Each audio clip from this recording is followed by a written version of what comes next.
My question for tonight is the seed that bother you. So remember, the name of this is the seed that bother you. The seed that bothers you. The seed. The S-E-E-D that bothers you. Beltina said David Head bothered her. The seed that bothered him, her, is David Head. So, what is the seed that bothers you about being a Christian? What is it that bothers you about being a Christian? I know all y'all got some things that bothers you, because I woke up this morning, looked in the mirror, I said, I'm so pretty. And then I realized my hair won't comb, I need to brush my teeth, hair wax coming out my ears, my nose hair needs to be cut. Yeah, I was saying all this stuff, and then I said, I'm going to be thankful. Lord, I thank you. All of a sudden, I started looking pretty. Started feeling pretty. You know, if you feel pretty, you look pretty, right? So I started feeling pretty, and I started looking pretty, and I said, brush my hair, comb my head, brush my teeth. Boy, you looking good. Cut my nose hair, got the wax out my ear. You know, I took the wax and wiped the floor in the kitchen, you know.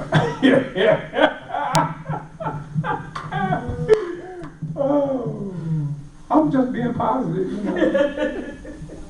You know, they give you lemons, you make lemonade. Yes. But you don't have to always put sugar in there. Sometimes you put artificial sugar in there. My leg was hurting this morning, so I didn't have a leg, so I just got me a artificial leg and just stuck it in place. What is it that bothers you about being a Christian? How about realness? How about the phoniness that they expect of us? Even in the church, people in the church expect us to be phony. They really do. Ain't nobody can think of nothing that's phony that bothers you in the church. What is it that bothers you about being saved? The key answer is people. Ain't our biggest problem is people? Persecution and affliction arose from the word. So, well, who did persecution and affliction come from? People. Well, I got up the other day, I said, I'm going to prophesy. I'm going to prophesy. How many of y'all know you can't prophesy unless the Lord give you something? If the Lord don't give it to you, then you'll prophesy. Right. So there's a lot of prophelies out there talking about they prophesy. Let's talk about witnessing. How many of y'all have ever been witnessing besides me? I'm the only person besides me. Been witnessing. That means to tell people about Jesus. Oh, yeah. I do. All of us do it, though, don't we? Yes. You do it on your job. Yes. You do it at the grocery store. Yes. In my case, I do it at the barber shop. Because I'm so pretty, everybody come in and say, how did you get that good looking? I said, being with Jesus. I said, I came in the barber shop with Jesus. I leave with Jesus. Okay, so I lied. You know, I don't always leave with Jesus. Sometimes I have to go back and get it. I mean, really, let's be honest about being Christians. None of us really got Jesus with us 24/7. That's true. Thank you. You're not welcome. Disturbing my class. I mean, Jesus is with us 24/7. But how many of us really have the consciousness of Jesus with you 24/7? How many of y'all ever been in prayer when you came out of prayer and just felt like you had a halo of the anointing around your head? How many of y'all walk around like that for days and days at a time? I walked around where I just felt like I was. Ugly. It's not like I thought that I was better than everybody, but it's like that I felt like I was walking above everybody. Yeah. Like You know what we call that, don't you? Arrogant. I wasn't being arrogant because I was like, why do I feel like this? I felt that way too. I felt that way many a times. It comes from being in the presence of God, and it's like you're torn between you're on earth, but it's like something's trying to take you to heaven. And it will make you arrogant, because Jamel came in the room and I said, Jamel, I'm the prettiest thing in the house. Jamil finished to say something, and he rolled his eyes and looked at Charlene and said, okay, I ain't gonna say nothing this time, Pastor, you crazy. But really, you're as only as beautiful as you feel. In God's eyes, you're beautiful. You ain't got to feel beautiful. You ain't got to look beautiful. And I'm talking about these old sacred cows, you know, these women dressing like they in the 90s. Woman come in a dress and it's dragging the flow and black and white. We need some ushers. I want my ushers wearing pink and blue. Yeah, pink and blue. I think pink and blue look better than black and white. What do you think about that, Curtis? I mean, why you want somebody wearing black and white all the time? That's for funerals, right? We didn't come to church to bury nobody. Anybody come to church to bury somebody? How many of y'all came to bury Jesus? How many of y'all came to take him off the cross? I mean, if y'all came to take him off the cross, let me know. Because my Jesus is already off the cross. My Jesus is already sitting on the right hand of the throne in heaven. And my Jesus is still dwelling in me at the same time. So my Jesus keep me in heavenly places at all times, because that's where he is. And he's in me and I'm in him, so I'm in heaven. Okay, the mentality of a winner. That's the mentality of a winner. I told Mr. Bird one time, I said, when that angel went to get Peter out of prison, he didn't really go for Peter. Mr. Bird looked at me, I said, yeah. I said, Jesus is in you, right? He said, yeah. I said, don't you think Jesus was in Peter too? He said, yeah. I said, so he went to get Jesus out of prison. He couldn't get Jesus out without bringing Peter. The reason a lot of us don't have what we want from God, because we don't see the power of Jesus in us. He's in you, Sister Shirley. He is. Even though Daniel might be running on talking about you ain't as pretty as Jesus. You are. Everybody in here is just as pretty as Jesus. I'm not going to be arrogant. I'm not going to tell y'all I'm prettier than Jesus. I'm going to let David tell you. I'm not going to say that. But I mean, really, when I talk about the beauty of Jesus, I'm not really talking about his looks as much as I'm talking about his glory. What is your glory? Your glory is your source of praise. A man's source of praise is his wife. It really is. If you don't believe me, take Charlene away from Jamil. I bet you he'd go crazy. Be like somebody took his baby doll. And he'll grown man said, you know, you don't play with baby dolls, right? But every man's wife is his baby doll. Yeah. All right, Curtis. Yeah. Can you hear what I'm saying? Yeah. Okay. You know I'm talking junk about David, right? I mean, really. God wants us to be happy. He wants us to rejoice in his glory. Am I saying it right? Rejoice in his glory. That means his source of praise. We should bring praise to him because of what he's done in us. So, one of my questions is,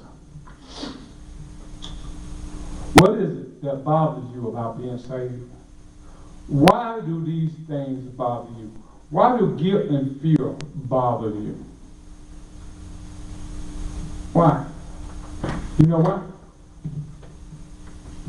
Guilt comes from false expectations. How many of y'all think you feel guilty because your expectation was normal? How many of y'all don't never expect to fall? Raise your hand. How many of y'all, when you fall, have a pity party?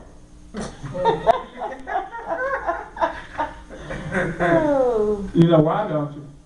Why? You feel guilty. You know where guilt comes from? Fear.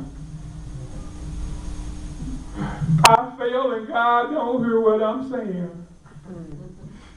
I mean, really, that's what we feel. Anybody here when you fail, don't you say, God don't hear me no more. Or you be like, God, is you still with me? I know I see him, but is you still with me? Tell me we don't do it. Because we all do it. If I heard people say that God don't hear some Sinner's prayer. but he got to hear some prayer for them to be saved. Thank you.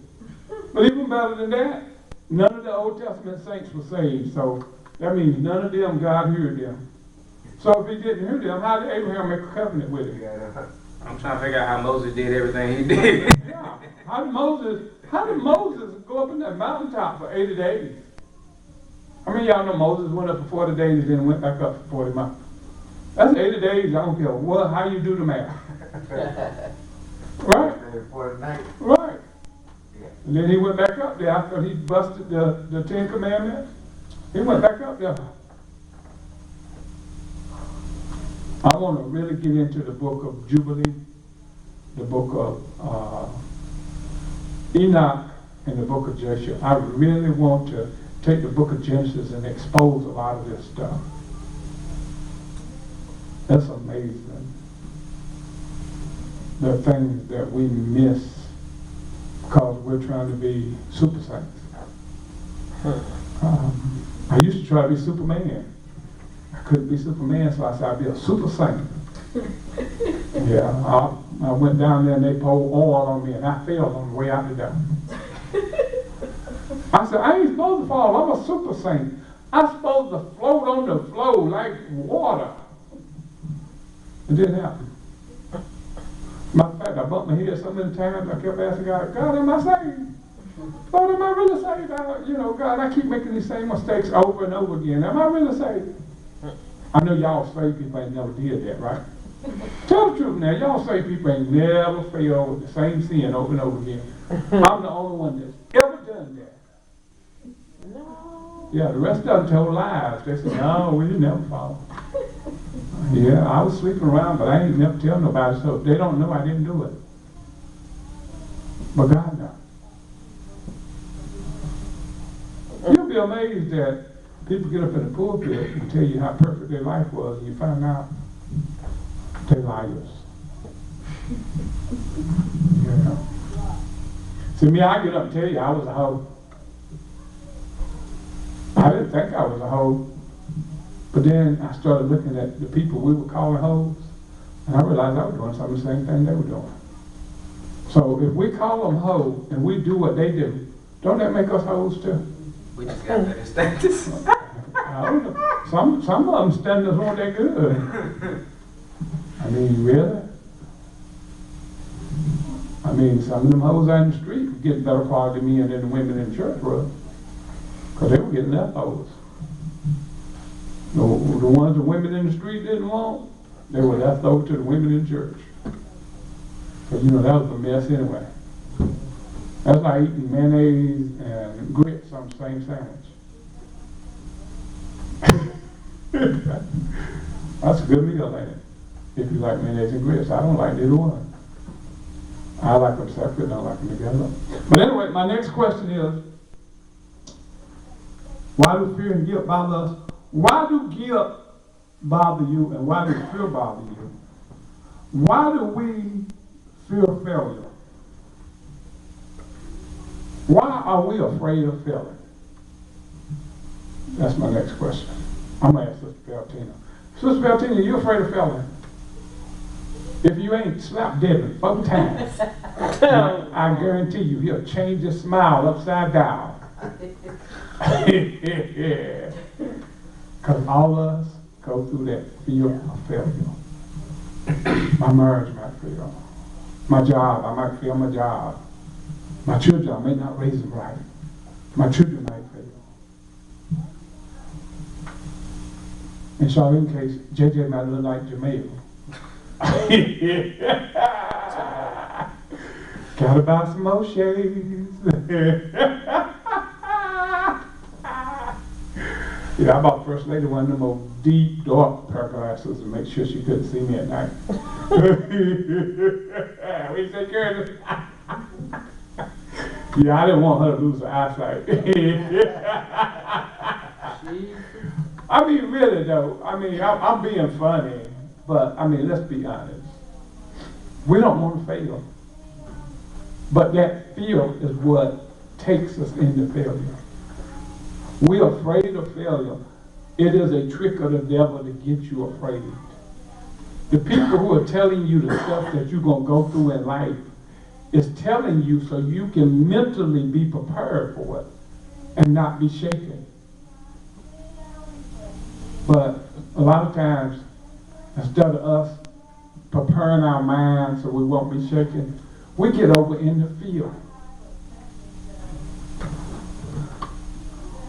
Why are the strongholds that causes you, what are the strongholds that causes you to fear?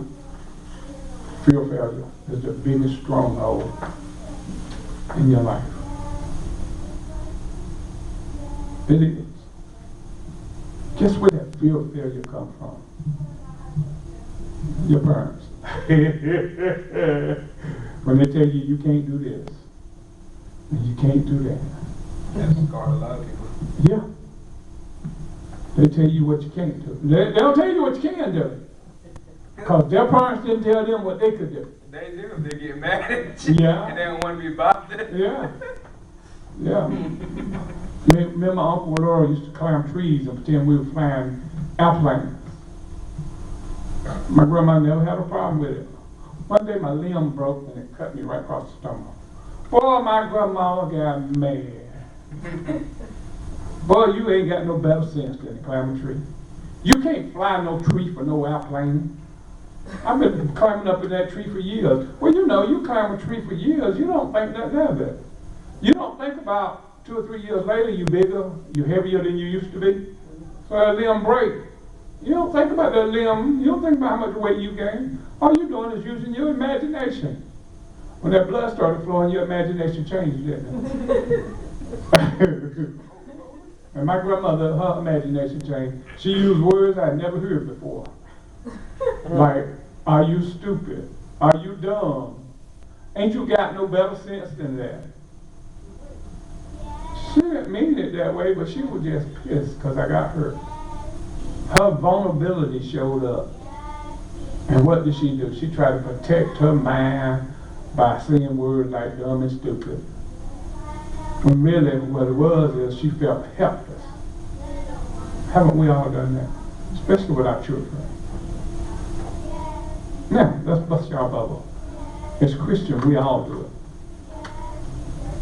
God prophesied to you through a prophet.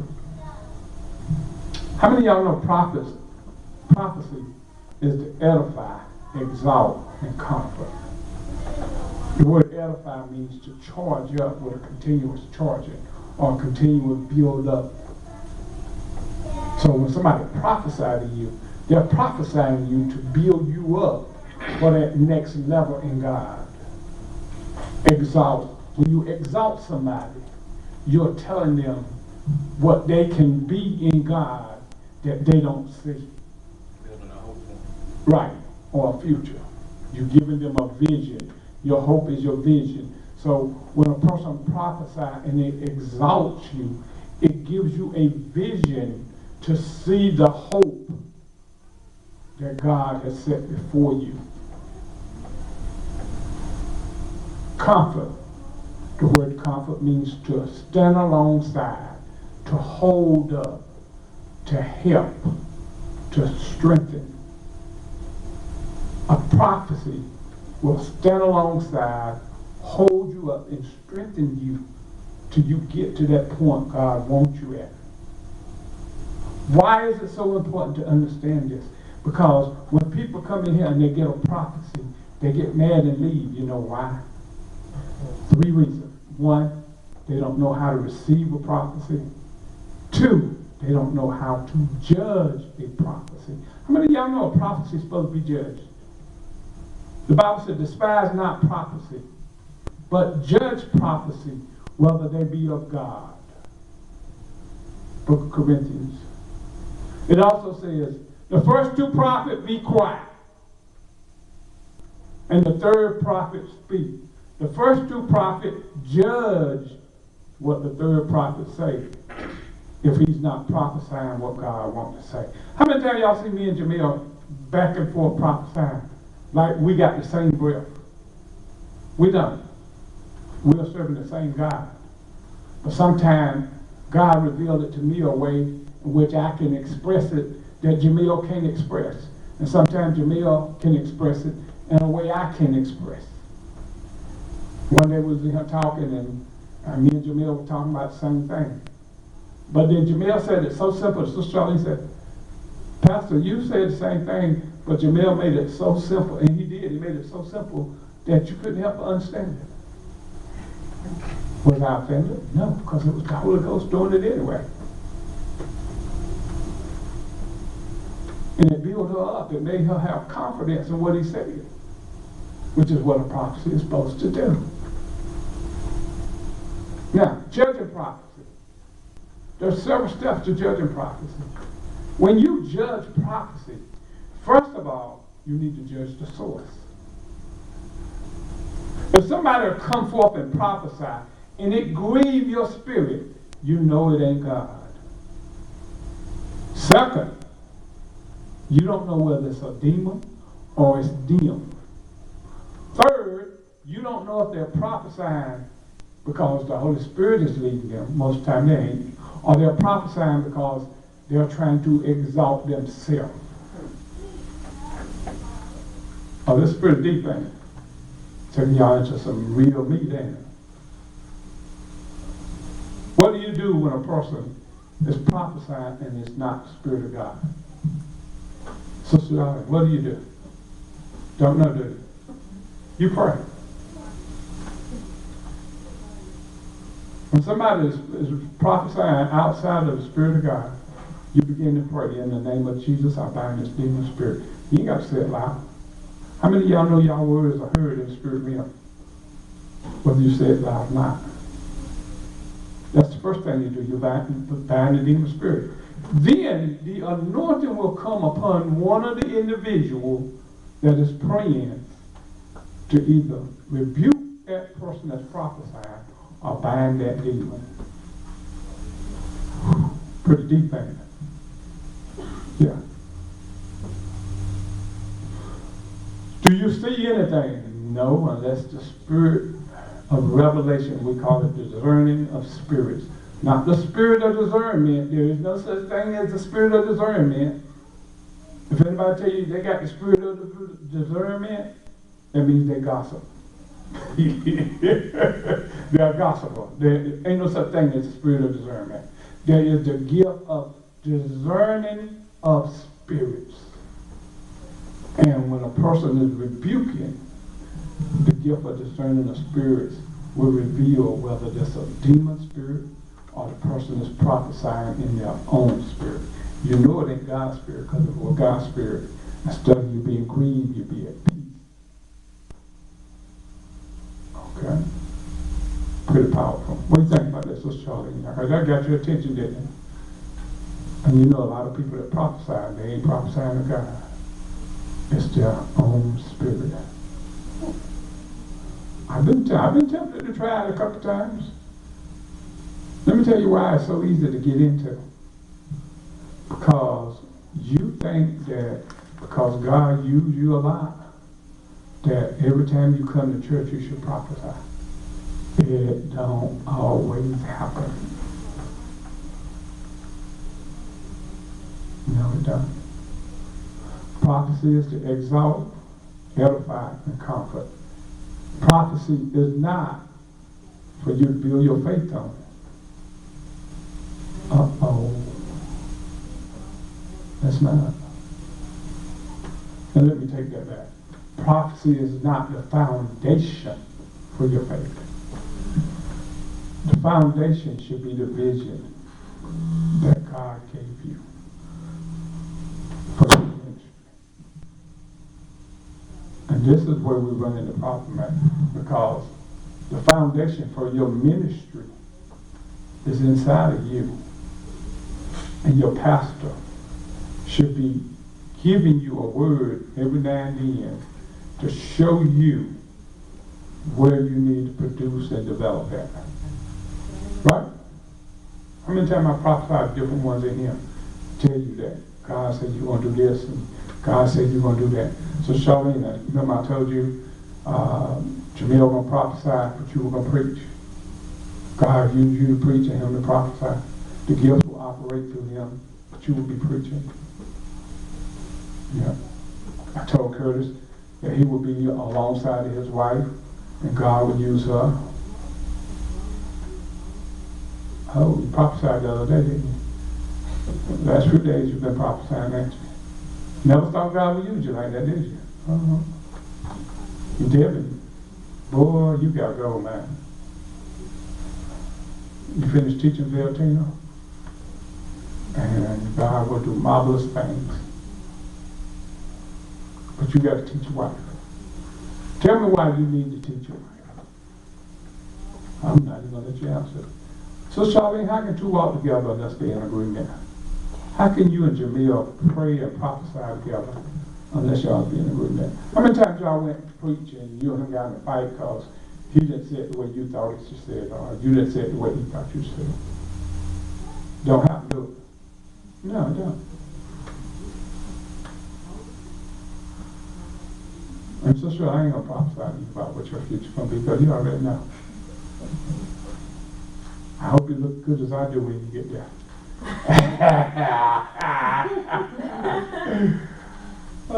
What is my desire? What is my dream? My dream is to raise people from the dead. My dream is to heal a multitude of sick people. That's my dream, that's my goal. But I want to carry the word of God around the world. I want to train and teach ministers to be real and to take the unadulterated word of God, not the tradition of men, not my ego, but the word of God. The power is in the word. And I want to be able to teach people how to use the word of God to heal the sick, to cast out demons. To hear the Spirit say, Sister Charlene, I want you to go to Brother So-and-so house, knock on the door 3 times. If you don't come to the door after the 3rd knock, shake the dust off your feet and go on. But if you come to the door, you tell him I said he's healed. And then get in your car and go home. David then went to the hospital. Curtis, I'm going to start taking you up in the hospital sometimes too. When I go in there, I pray for the person and I leave. I don't stay long. Why? Because if you stay in there, that person will try to get you over into that spirit of fear that he's walking in. How many of you know that if you're the power that walk in there, you can't go in there and then be walking in the same fear he walking in and expect God to move, right? Some people do, but it don't work. That's why they don't see miracles.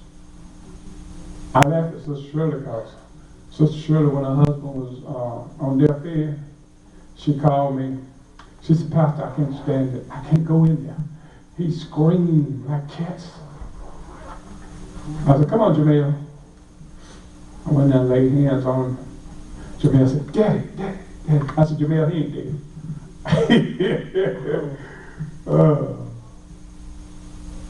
It woke him up. It changed his life. You know why? Because all them preachers in his family that were standing out there, none of them, not none of them, would touch him or pray for him. They were scared to touch him. They were scared of the demons. How many of y'all know we can't be afraid of demons?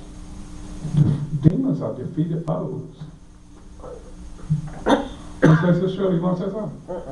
You sure you don't want to talk about how you jumped up and slapped that demon and took his sword? No, I didn't. Oh, okay. No.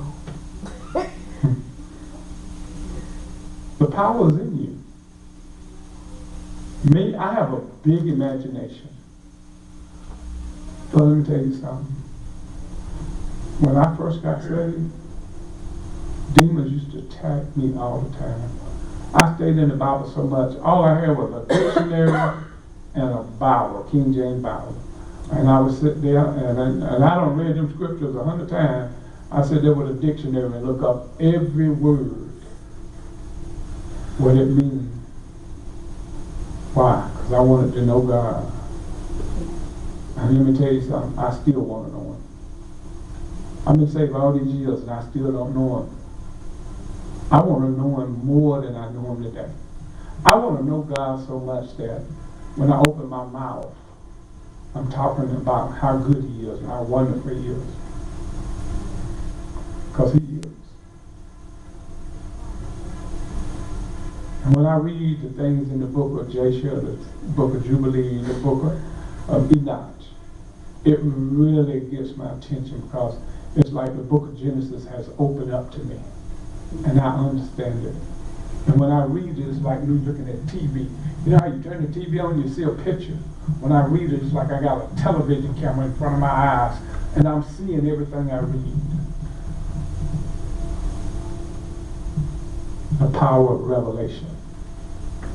That's what God will give you. Edify, exalt, comfort, prophesy.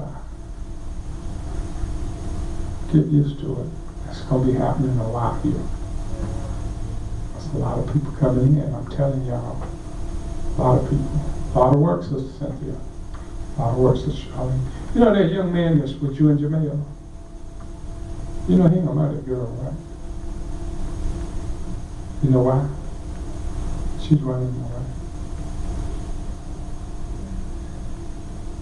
Would you marry somebody who's afraid of you cheating? Why? Yeah, I never feel that bad on him because I was going to believe that she Okay. Okay. Let you know ahead of time. You know I've been praying, right? I've been praying for both of them. Why do you think she don't come to the church? Because she came in here with the fear, and I jumped all over about her fear. I mean, if you want to help and somebody jumped on you about being afraid, wouldn't you come back and find out how not to be afraid? Right? Instead of making excuses for not coming. Oh, I know people. I know people. And her main objective is she wants him to go to her church. He don't like her church. If he did, he'd been going there all the time, right? Yeah, because she still go there. But it ain't teaching her nothing. I hate it for her, I really do. But if she don't make a change and change that confession, next 3 to 6 months he gonna be coming. Because he finna get saved. He wants to get saved.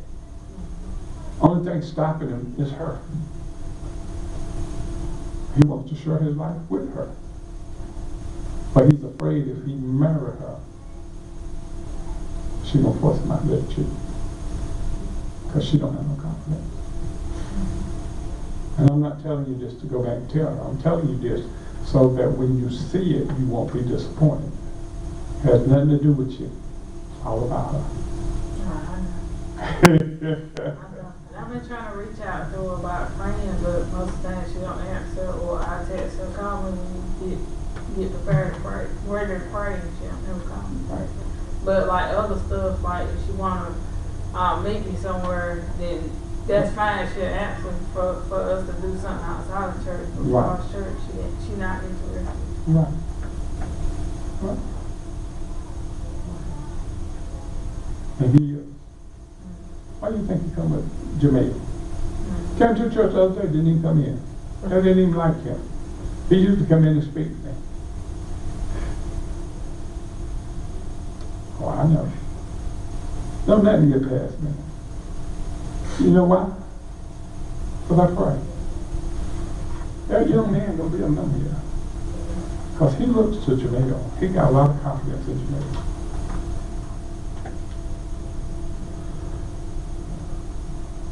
And them people at the church, them 2 people you were talking about, they'll be after one.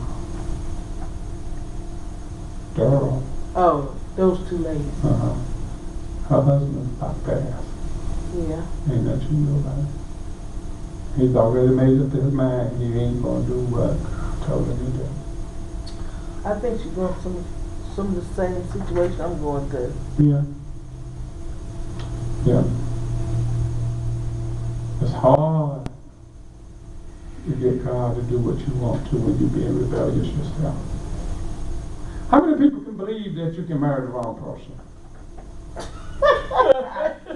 I do. Yeah, you can marry the wrong person. I do. I believe it. And when you got somebody that's good to you, I'm sorry, but I do. you better appreciate them and treat them like you appreciate them. Because everybody ain't blessed to have somebody that's good to them and that really loves them. Sometimes we marry the third person who we think is right and saved, and they're a red herring. Anybody know what a red herring is? You know what a red herring is? It's a fish that's packed in its own juices. It's called a red herring. Okay. Yeah. It's got a, Self-absorbed results. well, yeah, something like that. It's got a weird taste to it, but people like them. I think they soak them in vinegar or something like that. They got like a vinegary bitter taste to them. Yeah, called red herrings. I ate them in years. I used to like them. Y'all know I'm a country boy, so I eat old country food. Yeah, I eat pig feet and pigtail. Yeah. They told me I need to quit eating hearts. Y'all ever ate a heart?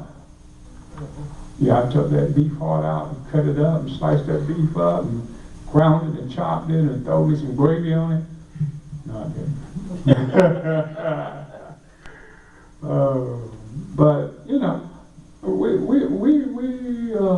anybody got any questions? I think I throw some nice stuff out there. Way out there. How many of y'all? Yes, ma'am.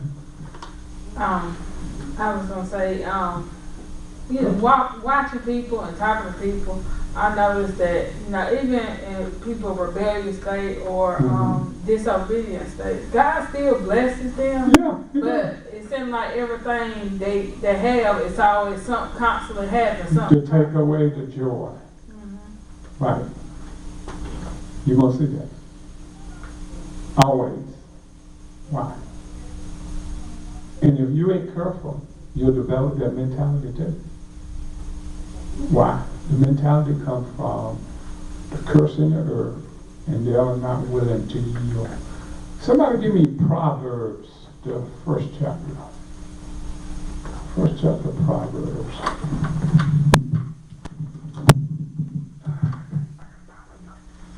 Yeah, I'm assuming because I'm happy. What, First chapter of Proverbs, I think it's about the 4th or 5th verse. we're talking about? Wisdom. Okay, the fear of the Lord is the beginning of knowledge, but the fool despises wisdom and instruction. Say it again. The fear of the Lord is the beginning of knowledge, but fools despise wisdom and instruction. Okay. Read it again slowly. Okay. 7th verse. The fear of the Lord The fear of the Lord, the respect, the reverence of the Lord, is the beginning of knowledge, open the door for you to receive knowledge. but fools despise wisdom. Fools despise instruction. Yeah. Wisdom comes from instruction. When a person's a fool, the reason they're a fool because they don't want nobody to tell them what to do. How many times do you need to reinvent the wheel, Debbie? Debbie, if the wheel already invented, and me and Curtis and you and Jamel and Daniel all standing here trying to reinvent the same wheel, what are we accomplishing? Nothing. Nobody is building nothing up, is it? Because we're still trying to build something that's already done been built. Right. And when people come into church knowing more than the pastor, they never grow, they never develop, and they never accomplish anything. Because they know more than the pastor. Well, they probably know more than a lot of other people too. Yeah, and that's why they ain't get nowhere in life. You go to a job, you got a college degree, and you go in and you know more than the boss man. But the boss man started the business. How many college graduates y'all know got start businesses? If you go look it up, ain't no college graduates that start businesses. People who quit college, people who quit high school, those are the ones who start businesses. You know who run these big businesses? The college graduates. They can't start them. They can run them, but they can't start them. They don't know how to rob Peter to pay Paul. They don't know how to jump from one place to another to make ends meet. They don't know how to get in good with people, so they have people to work for them at different levels and stages in the job or in the business. Yeah. There's more to being a business owner than a degree and knowledge. Wisdom is the principal thing. And all I get understanding. Wisdom. Wisdom is the ability to put knowledge to work. That's what wisdom is. The ability to put knowledge to work. Understanding. Understanding means that you are able to see the nuts and bolts of any project you're trying to fix. How can you fix a car if you don't know nothing about cars? How can you put on brake shoes if you don't know how to take the lugs off the car to take the wheel off? But you can come to church, no more than the pastor, smarter than the pastor, and ain't picked up your Bible in 20 years. You can prophesy, and you're still in the Old Testament, and we're living in the. Oh yeah, I know. I know people. I used to be sitting in the church and people get up and say, well, if you make one step, God will make two for you. Oh, the Lord is good. Y'all quit being disobedient, he'll bless you. I mean, y'all know it's garbage. The blessing comes through faith. Faith comes in believing in the principles of God's love. If you don't realize God loves you, you can't get nothing from him. Them children, Sister Charlene children, they know that Charlene loves them. That's why they can get away with stuff. JJ will go in there and grab him a cookie and he'll say, Mama, here's a cookie. Can I have one? He know Mama loves him. That's why he can get away with it. But now if he knew Mama was mad with him, he wouldn't touch that cookie because he knew Mama was going to beat his tail. Right? Yeah. God loves us. That's why he blesses us. He don't bless us because we are the perfect Christians, like people try to tell you. That's a bunch of garbage. Grace means I choose to love you. God said, I choose to love you. Boom. I exalt, edify, and comfort. I love you. I hold you up because I love you. I bless you because I love you. Ain't got nothing to do with you. Well, Lord, if I had you sin, I love you just as much now as I did before you sinned. Matter of fact, I love you more after you sin because you humbled yourself and said, Lord, forgive me. Help me to do better.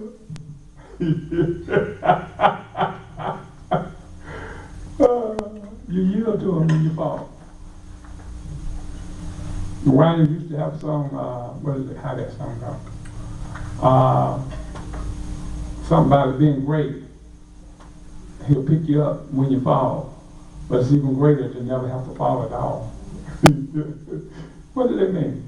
It don't mean you ain't gonna fall. It means that you can walk in such a state that when you fall, it doesn't hinder your relationship with God. That you can fall in one step, pop up and praise him and worship him in the next. And I don't mean be reprobate. I mean to be in love with him. In love with him. What time is this show? I know I'm getting on with it. 8:45. Okay. All right, I'm gonna give me 5 more minutes.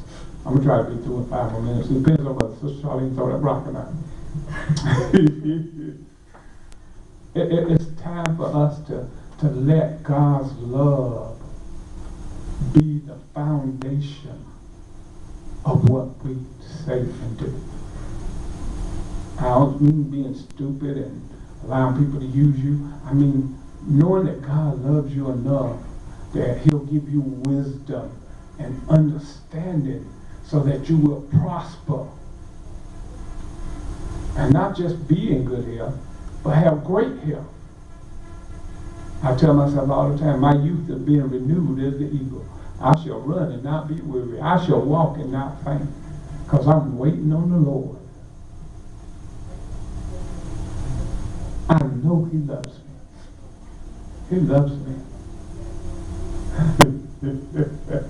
And that gives me joy, because He loves me. And I feel that joy all in my belly, all up my chest. I mean, it is a wonderful feeling to know somebody loves you because they want to. He don't love me because I'm the perfect Christian, because I do. He don't love me because I don't never sin, because I do. He don't love me because all these beautiful words come out my mouth are so perfect, because I curse sometimes. Let's talk about cursing. Cursing is not about saying bad words. Cursing is about putting negative words on people. I try not to put negative words on people. But sometimes I tell people where they're headed. How many of y'all know you can head down the wrong path? Jesus said the path of the wicked is wide, and many be on it. You know why? Because they think that God is going to do it the way they want it done. And He ain't. He ain't going to do it the way y'all want it done. He's going to do it the way He said He was going to do it. The sower sows seed. The sower reap a harvest. The sower bring forth much fruit. Some 30, some 60, some 100 folds. That's the only way the sower is going to do it. I always remember now, there's more than one sower. The devil sows seed. He sows seed of destruction. He's not just trying to destroy you, but he's trying to destroy everybody around you too. Why? Because the seed that Jesus sowed in you will reach people around you. Well, the seed that Satan sowed in you will destroy the people around you. The sower sowed seed. Which seed did you receive? Let's bow here in a word of prayer. So Cynthia, will you pray, please? Father God, we come to you, thanking you and praising you for your grace and for your mercy. We thank you for never leaving us nor forsaking us, Father God. We thank you for the word tonight, Father God. We thank you, Father God, we get a better understanding of the Lord. We just praise you, we give you glory, we give you honor. We thank you for giving us all traveling mercies, Father God. We just love you, Father God. We thank you in Jesus' name, amen. Amen. Now pray for your husband. He's going to get him on his car. Father God, we come to you thanking you and praising you again for your grace and for your mercy. We thank you, Father God, for Pastor Curtis, Lord, and lead